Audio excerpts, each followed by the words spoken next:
السلام علیکم ورحمۃ اللہ وبرکاتہ۔ آج کا لیسن ہے نون ساکن۔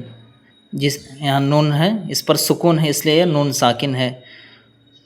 جس نون پر جزم یعنی سکون ہو اس کو نون ساکن کہتے ہیں۔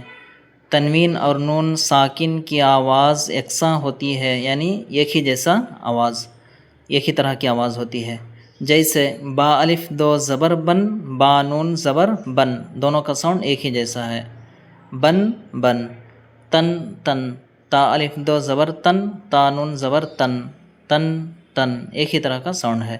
تا دو زرتن، تا نون زرتن، تا دو پیشتن، تا نون پیشتن، اسی طرح پورا پڑھنا ہے۔ نیچے مشق یعنی ایکسرسائز ہے۔ عادن، عین الف زبر عا، دال الف دو زبر دن، عادن۔ سو ان، سین واو زبر سو، حمزہ دو زیر ان، سو ان۔ یہاں پر واو ساکن ہے، واو ساکن سے پہلے فتح ہے یعنی زبر ہے تو واولین ہوگا، واولین کو نرم آواز کے ساتھ جلدی پڑھیں گے۔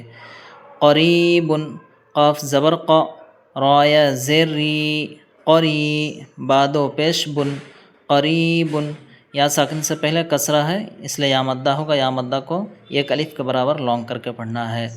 فمن، عظیم، کن، مرض، رسول، را زبر را، سین واو پیش سو، رسو، لام دو پیش لن، رسول۔ واو ساکن سے پہلے ضمہ یعنی پیش آیا ہے اس لیے واو مدہ ہوگا، واو مدہ کو ایک الف کے برابر لانگ کر کے پڑھنا ہے۔ السلام علیکم ورحمۃ اللہ وبرکاتہ۔